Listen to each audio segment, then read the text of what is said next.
everybody, and welcome back to a Broader Broadway. My name is Grace Lazarre, and I am a senior at Spain Park High School. My name is Mia Phillips. I'm a sophomore at Spain Park High School. In this episode, we are going to be talking about general appearance and also disability and how they affect casting and other things on Broadway. So the first thing we have to talk about is plus-size actors. So it's the most evident, I think, of these differences in appearance. As a plus-size actress myself, it's something that whenever I walk into a casting room is on the forefront of my mind, is are they going to take me because of my size? So common examples of, stereotypical plus-size roles would be Tracy Turnblad. I think that's the main one that people think of. But then you also have Martha Dunstock from Heathers, and then also, throwing in a little males here, we have Pugsley Addams. Yeah, so Tracy Turnblad, I think, is the most popular because Hairspray actually addresses it, right. very directly, since she's going into dancing, she's going into performing, and it's a big obstacle that she has to face. And with Tracy, a lot of her story is about her size, and it's about how finding love as a plus-size individual also is different. It's a show about race as well, which we talked about just a little bit in episode 1. But then we have other characters such as Martha Dunstock. And I think Tracy has a little bit of this too, where she's used as comedic relief, which is a large portion of what plus-size characters are used for. They're used as a scapegoat for people picking on people, just comedic relief, and also they often play maternal roles. Yeah. And of all three of our examples, I think that Pugsley Addams is the biggest victim of this because he is almost entirely comic relief. He doesn't have much of a character. All he does is get into slapstick comedy and just acts like an idiot, basically. And it's also, Pugsley is a little bit different because we don't see larger males on stage as often. I would say rarely. Yeah, so it's very disappointing to see one actually on here who he needs more of a character. Right, and even in the Addams Family movies and even the cartoon, Pugsley has a personality. And it's not just about, Pugsley is the funny little kid that's kind of bald and funny looking. No, Pugsley is a person. Justice for Pugsley. Yeah. And so, because there's so few roles like this, it makes it really difficult to be a plus-size actor. Right, and also, there are a lot of things that plus-size actors face in the Broadway world and just the theater world in general that you don't think about. I have been asked to wear a different costume than my straight-size castmates, and I have had to express how uncomfortable I was with certain costuming aspects because you could see my weight distributed in an unflattering way, and I just wasn't comfortable with parts of my body showing on stage. Which is totally fine to communicate to your costuming director or even regular director, but it's something that I think a lot of people don't have to think about when you're getting costumed or even on stage. Yeah, it just kind of makes the lack of communication and education more evident because the costumers, it didn't really come to mind. It just wasn't really realized. And also, a lot of theaters, they order their costumes from catalogs or other things like that, and there is no size diversity. Basically, you order it in one size, and if you don't fit that medium, you gotta figure out something else. I remember when we did Little Mermaid my freshman year, I was a fish, and they gave us water pants, or pants that looked like water, and this, zip-up hoodie crop top. And the only sizes that were left were smalls. And that's what they gave me, was a small. Which it ended up being okay, but still, I just remember it being really, really stressful, trying to figure out, oh God, what am I going to wear? And that's a huge thing, just as a person, but also, these characters are often stereotyped and typecasted. Yeah, in the same way that the actors are. So, I want to go back a little bit to Tracy Turnblad, because she's such an interesting character, where she has her own personality, and it's really big and energetic and stubborn, and it's wonderful. But she also fits into the stereotypes at the same time. She really does. So it's like they were trying to branch out, but they just ended up getting sucked right back into the same issues. Right, and I don't think it's a bad thing that Hairspray, like Tracy, they address weight, because I don't think that it's a topic we should tiptoe around. No. I definitely feel like we should embrace it, and it's totally fine to talk about, but you are put into a category, I had somebody at my work tell me one time, oh, you'd be a great Tracy Turnblad. And I was like, thanks. But I want to be more than a Tracy Turnblad. I want to be a Dorothy. Yes. I want to be a Glinda. But these characters, I think often as a young actress and actor, you're put into these specific categories. And I've noticed that plus-size actresses are always cast as maternal. They're very motherly. Which is fine. I like playing the mother. I've played Mrs. Peru. But it's just, we can be the love interests. Yes. We can be the comedic relief. We can be the villain. I think we just need to add some more diversity into the types of roles we allow people to play based on their appearance. Yeah, the issue isn't the fact that these are the roles that they're getting. Right. It's the fact that there aren't more, and that it's just happening over and over and over again. And we're going to talk a little bit more about typecasting coming up, but I don't think that typecasting based on your weight is always a good thing or always a bad thing. And this also happens for skinnier people. They're often asked to play a lot younger roles. Regardless of how old you are, you're asked to play like the lanky teenage boy or something like that. And so I think directors need to broaden their outlook on what people are cast as based on their appearance. Yeah, and the same thing happens for height, too. Yes. Where if you're shorter, then you're often going to be the child. If you're taller, you're going to be the parent. And we talked about a little bit of typecasting in our first episode. And if you need a refresher, typecasting is where, based on your appearance, your personality, you are told to play a certain role. You are put into a category, and that's kind of the realm that you play in. It can be based on personality, so like if the director knows you, this is more likely to happen, and they'll try to cast you as somebody that you act like yourself. But more commonly, it happens based off of appearance. Yes. Because it's easier to do that for people that don't know you, like auditors. So one of the things that we were talking about, like weight and height, but it can also be your hair. Right. Like the redhead is probably more suited to play Ariel than the person with brown hair. Or the blonde is more likely to play the popular cheerleader, just based on her hair color. And that often happens both in TV, on stage, etc. Yeah, and it could also just be smaller things like body type. So even for similar weights, like say they're all skinny, but if somebody has a larger bust, then they're more likely to be Regina. Right. And also there's things like how you hold yourself. Like, do you stand up straighter? Do you slouch?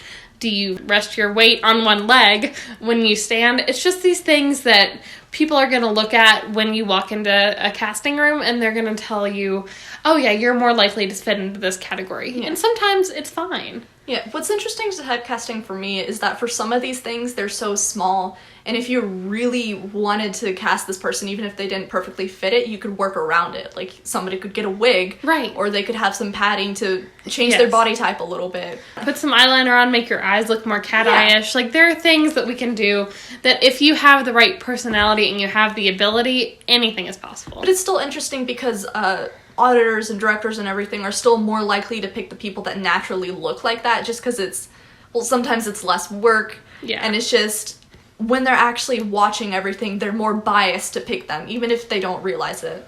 Right, and one of the big things that we talked about in episode 1 was confidence and how that plays a role in typecasting on the good side. That if you feel like you look like, or you act like, or you feel like this character, and you walk in and you feel like you're gonna get it, you're gonna be more confident, and I feel like you're gonna perform better. And so that's an instance where typecasting can work in your favor. Yeah, so it's not always bad, but I feel like we should be working a little bit harder to work around it and concentrate more on the individual person's talent and ability than their appearance. Right. So we've talked a little bit about how appearance can influence casting decisions, but there are aspects of appearance that we are more hesitant to talk about. Yeah, so any bigger differences are less likely to get representation on stage. One of these things could be vitiligo. It's patches of lost pigment that can make your skin have discoloration. Mm-hmm. People with vitiligo are less likely to get leading roles, I believe. They're more likely to get ensemble just because with more attention brought onto them, the audience is more likely to get distracted. Yes. And a large aspect is that some people may be asked to cover up or change. Like I know that vitiligo, some people prefer to cover up their patches with makeup, and some people prefer to let it be natural. And people can see these differences as distracting, as you said, but I think that showing these differences makes it so much more beautiful and showing that this is an accepting industry. Mm-hmm. For a bigger difference is facial deformities. So an example would be Treacher-Collins syndrome, which is the one that Augie from Wonder has, if you're familiar. And it's basically large differences in facial structure. And I can't recall anybody that I've ever seen on stage having something similar to this. Right, or even just body deformities such as missing limbs or hands or fingers. Like, a big part of theater people think is uniformity, and not having one person stand out. And sometimes that is the case. We acknowledge that sometimes, like in a chorus line, like, you want everybody to look the same. But in these key feature roles especially, you want them to be different. You want them to be interesting. You want them to stand out. As we were researching, we found that not all of these differences can be bad. So if you're bald, you have more range. Yeah. Like, you can put wigs on, you can do different things with appearance, and it's easier to do so. But it just makes me think, if you're auditioning for something, is the auditor going to have a bias to choosing you or not, just because of fear of having somebody different in that role, even if they can cover it up very easily? Right, and you don't know if the director shares your vision or not. And you can go ahead and tell them. You can tell them, hey, I can put on a wig, I can dye my hair, I can do whatever you need me to do. But also, that's the actor's decision as well. Mm-hmm. We will have a discussion with a wonderful lady with specialty and diversity named YaYa Browne coming up later. But one of the things that she talks about is being a woman with short hair and even a shaved head, and how that's impacted her life. Yeah, and so thinking of actual Broadway people being bald or having shaved heads, I could think of Lauren Marcus in Be More Chill. She plays Brooke, and I absolutely adore her. And I'm so glad that she got the role. And she wears a wig or a hat during the show and everything, so it's not incredibly apparent during the actual show. But she goes around without a wig and without a hat during, like, in her everyday life. So it's not something that she's ashamed of. It's not something that she's trying to hide, and I think that's beautiful. And so really, it's a director's call that to cast somebody. And honestly, there are a lot of elements that go into casting that aren't affected by your physical appearance or anything like that. But there are some parts of some people that make casting and being in shows very difficult. But what can we do to change this a little bit? So something that we would like to talk about would be if movement is impaired. One of these examples would be somebody in a wheelchair. Yes. Where they wouldn't be able to do the dancing or choreography, or at least they would have to have it modified for them. Yes. Which, yes, that's a complication, and I could understand if a director didn't choose to hire somebody in a wheelchair just because it's so much extra effort to actually do that work. Right, but we have people such as Ali Stroker, who recently won a Tony for being in Oklahoma, and she is in a wheelchair. And she gets up there and she does just what everybody else does, just in her own way. She goes around in her wheelchair, and it seems like she's dancing. There's no disconnect as an audience member. I think it really shows that the most important thing for this is attitude and ability. And same thing with not just being in a wheelchair, but also having prosthetics. Like, they are limiting. We understand that, and it takes a lot of work to be able to strengthen yourself back up again, or even strengthen yourself, period. So I couldn't think of anybody off the top of my head. I found out that Evan Ruggiero, I'm sorry if I pronounced that wrong, is a tap dancer with a prosthetic leg, which just blows my mind, because seeing that, you would think that it would be more difficult for him to actually do the dances and stuff. But he's incredible. They know how to move with it, and they know how to use it. And I feel like they're capable of so much more than we let them. Absolutely. And so another big question that we ask is, this is just an open question here for people who are in a wheelchair and things like that, and feel free to respond to us however. How would you feel comfortable working around having a wheelchair? Like, would you feel comfortable decorating it? Would you feel comfortable, if you're able to, being out of it? Mm-hmm. I know that we have a student that is in a wheelchair, and when we were doing a production, she was out of her wheelchair for just a little while. And so if you are able, is that something that you feel like you could be comfortable doing? I feel like people should be making at least a little bit of an effort to actually get these questions answered. And again, a big thing about seeing yourself on stage is seeing people like you who are in situations like you. That's a huge part of, I think, diversity. And now we're going into a little bit more mental disabilities instead of physical. So there are so many different examples of mental disabilities or disorders or conditions, but the biggest ones that I want to talk about are ones that could affect your working condition and how you are on stage. The first one that comes to mind for me is autism, but that is a spectrum, and so I feel like it really depends on the person and how much they're interested in doing it, motivation. And lots of this, again, is on a case-by-case basis. Like, we can't tell anybody what to do, like, or what we recommend even.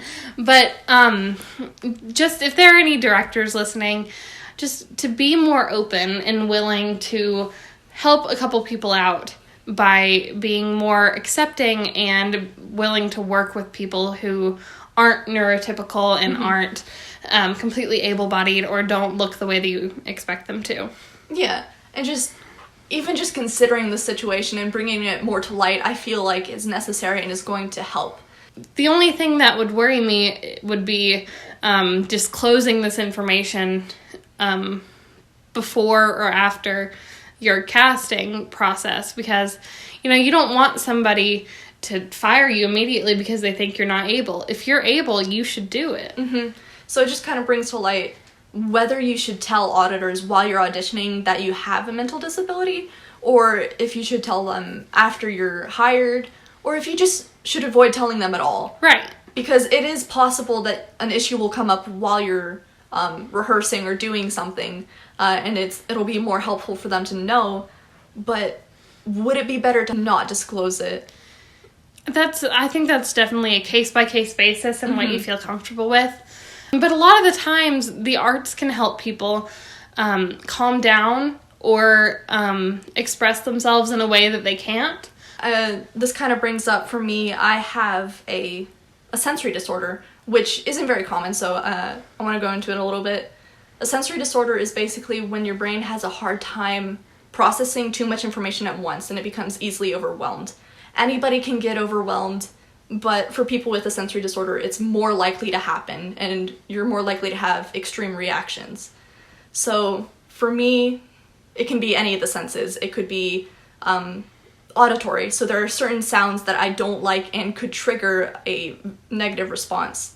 And there are certain textures, too much of a certain smell, but actually being on stage and performing and everything, I've never had any issues whatsoever. Even if on stage I hear one of these trigger sounds, and it makes me think the brain is so powerful, and people with disabilities or obstacles like this should determine for themselves what they can do, because they're the ones that know best, and they understand themselves best. And that's super important, is to just realize that you are in control of what you do and what you don't do. And if you feel like you need accommodations, to definitely speak up. Don't suffer in silence. If you need anything, I feel like you shouldn't hesitate to talk to the person in charge. So now we're going to go into one of our guests. Our first guest is going to be YaYa Browne. YaYa Browne is a mom, actress, voiceover artist, and a lifestyle print model. She's been working professionally for 16 years in theater and commercials. And in the last 8 years, YaYa ventured into voiceovers and print work.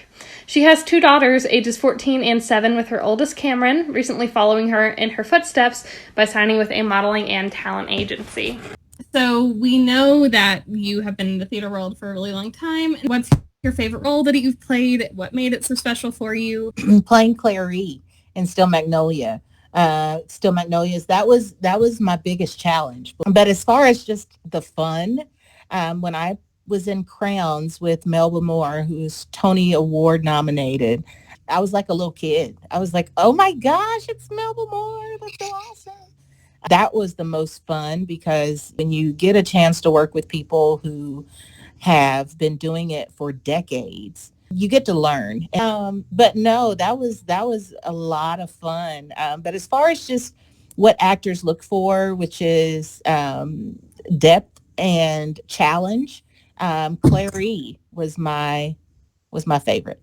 What made her so challenging? Clary was challenging for me because a lot of times, anytime you play a role that has been played over and over in a forum that is very well known, your audience is going to come in with an expectation. And from the billboard, it's like, where did the Black Clary come from? I was like singing a song. It's really hard for me to go try to sing a Whitney Houston song. You're automatically going to say, oh my gosh, I'm either going to do really well or I am going to blow it. So that's what made it challenging because Still Magnolias is a classic. Everyone has their favorite character and they have this expectation. And then to do it when I'm on a completely different color spectrum, I had to redevelop the character. And what were some of those ways that you made that character like your own? I took away the color. Clary is a character that is not a certain race, right? Like she's a mayor's wife who has a lot of money and she is funny as all get out. For me to develop that character, I had to think about what this character would be as the only Black woman full in a salon full of white women. So am I really going to let these ladies do my hair? They don't know what to do with it. It was really just trying to remove the color part of it and focus more on the story. These are best friends. These are women who have gone through tragedy and triumph together. These are women who, never once had a conversation about color. One of my first questions was, okay, am I going to be the Clary that everybody knows or am I going to be Black Clary? They gave me pure artistic freedom, which was amazing. Anytime somebody says, no, do what you want, I'm like, yes.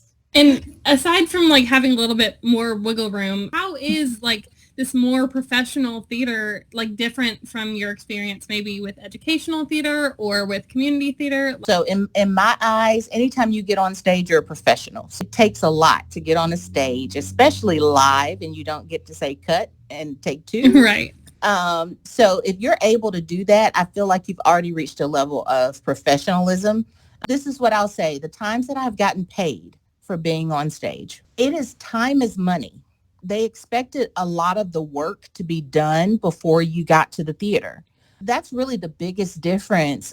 Knowing your lines, taking time to really develop this character, because your rehearsals are supposed to be the time where you get to display what you've created and see how it blends with what everybody else has created for their characters. It is a job.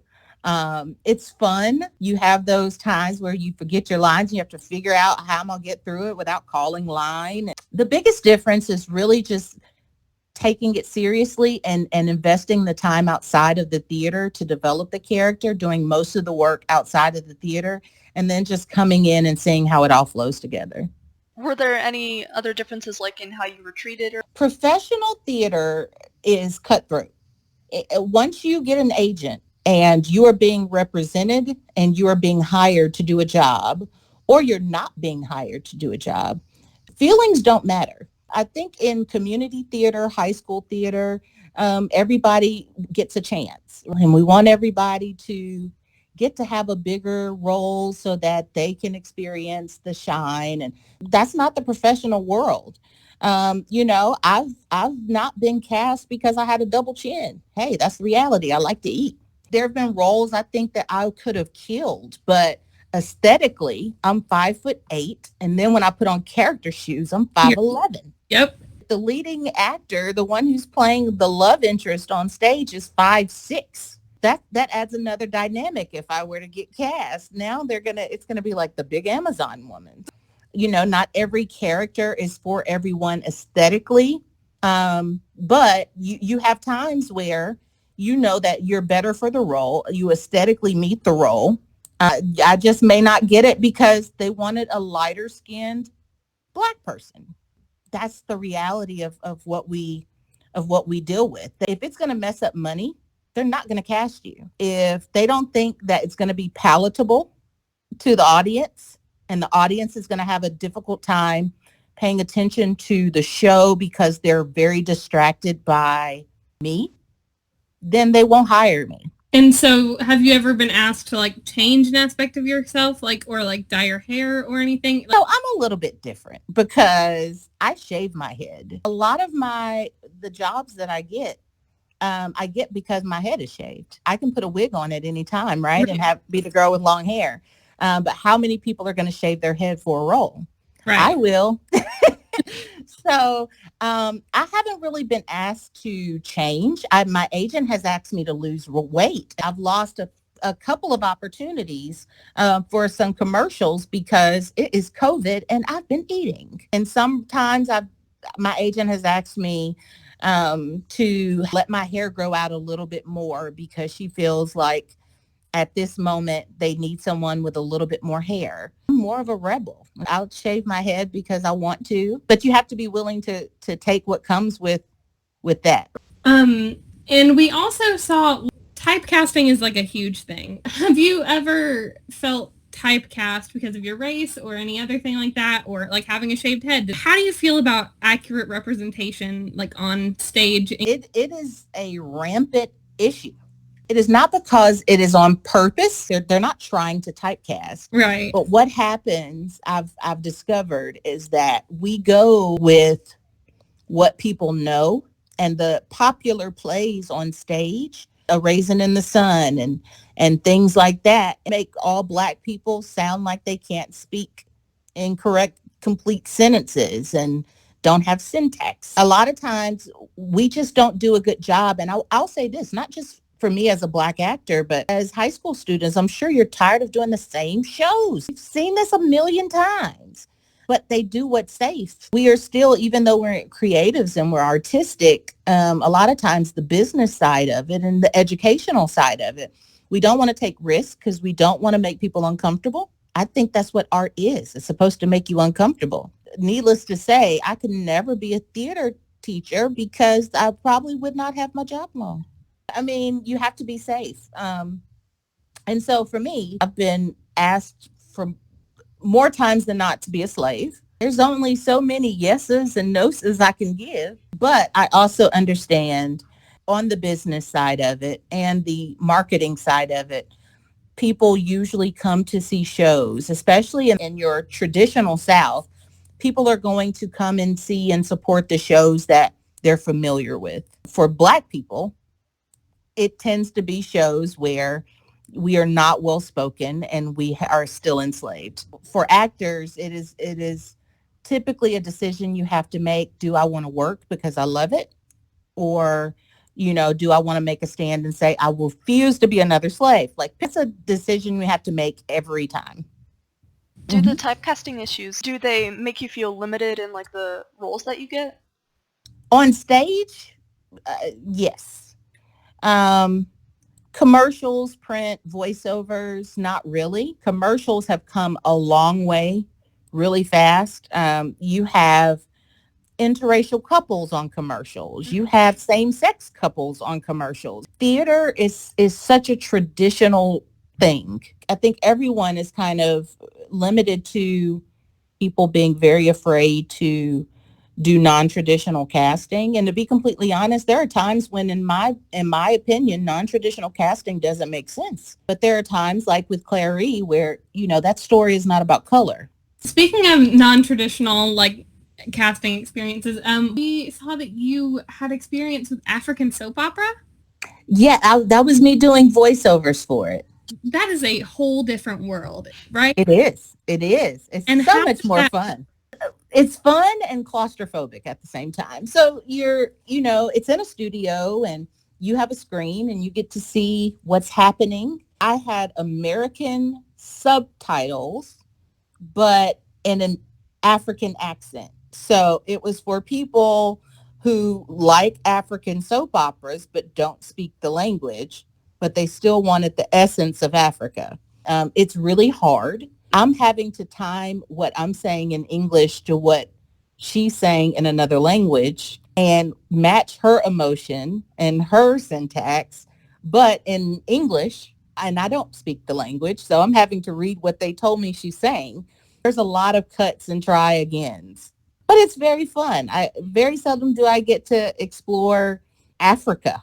Since you've participated in so many different mediums like commercials and on stage and voiceovers, do you have a preference? I do have a preference, actually. So my love is theater. It's a big commitment, but it has the fastest turnaround as far as reaction. My character that I'm playing, there's certain emotions I want the audience to feel, and I get to see if it's working or not immediately. Commercials, film, voiceovers, you're doing this with no audience and people are whispering and talking and they're being very distracting, kind of like theater sometimes when people pop gum. It's really hard to develop a character if you're constantly being interrupted and you don't have the feedback. Doing everything else, it's like if I could have a burger, that's my preference. Everything else is like a vegetarian burger. Like it's a burger, but it doesn't taste the same. It's all different types of mediums. It's really cool to do commercials. It's really quick. You get paid. You get to go home. You don't have nightly rehearsals. You have things that kind of get to feed you quickly. And then you have those things where you get to just dive in. So I love theater, and that's my favorite because you get to just dive in. This is kind of shifting gears, but in your personal experience, like, do you notice that the industry is dominated by one specific gender? I think that it is all, and it has always been an industry that's dominated by white males. I think how women in general are portrayed, you can tell it was birthed and imagined by white males. It's not surprising because historically they're the ones that have been able to financially support it. Right? And I think now, like I love, and my 14-year-old hates it, but I love TikTok. Like I absolutely love TikTok. You get to see people who are differently abled creating media, telling their stories. And it's honestly a bunch of monologues to me. I just feel like at this point with YouTube and Facebook and TikTok and a lot of people that are my age, I'm not old, but people may think I am. A lot of people my age say social media is ruining youth. I think it offers so much freedom to create things that you don't get to see on TV, to create things and characters that you don't see in movies. It has always been dominated by white males. You look at all of, The Bachelor and The Bachelorette and who cares? No one really cares. It's very much a pool of things in one person's vision, but I think it's getting better because there are lots of independent films that are being sold to Netflix, and you're able to see different people's stories in a way that you've never seen before. And I'm a big documentary fan too. So I just think media in itself is evolving right now. But dominated, absolutely. It's still dominated by white males. How do you feel that your culture is represented in the media? I think it depends on what you're choosing to watch. Big screen. I think that Black Panther for me was the first time, and I will be 37 in 9 days. Black Panther was the first time I've ever been able to see a story about heroism where it wasn't really centered around color with Black people. It was centered around culture, and it was beautiful culture. It wasn't gang culture. It wasn't poor culture. It wasn't a struggle of coming out of poverty. It was a struggle on, should we use our riches to help the world? The first time I watched it, it was so funny because my 2 children were looking at me like, why are you crying? This is not Like, this is before T'Challa. I thought T'Challa died. Like, I was crying. And she's like, I don't understand. I'm like, you don't realize that a lot of the films that I've held near and dear are, now that I see this, I'm almost ashamed that these were some of my favorite movies, like The Color Purple. You know, when you look at the syntax of who this, and this was these are viewpoints, but to see something where heroes and good people struggled with something other than poverty was amazing to me. So I think there are wonderful films being made now, but they're not mainstream. They're not being backed financially by large distribution companies and production companies. And most people don't go and search for them. But are they out there? Absolutely. But I think we're about done here. YaYa, do you have anything you'd like to say or add? No, I think y'all are awesome. Thank you for the opportunity. It excites me just to see young people who are still interested in art and forums and discovery and learning. And don't quit. Y'all are amazing. Loving it. Okay, and this wraps up the final episode of A Broader Broadway. We really hope that you've enjoyed our talking to you. And just as a quick recap, we have covered 3 episodes. The first of which covered race and race diversity and the history of theater. Yeah, the second covered gender and sexuality. We talked about gender bending and drag. And this final episode discussed appearances, disability, and typecasting. We really hope you've enjoyed us, and this has been A Broader Broadway.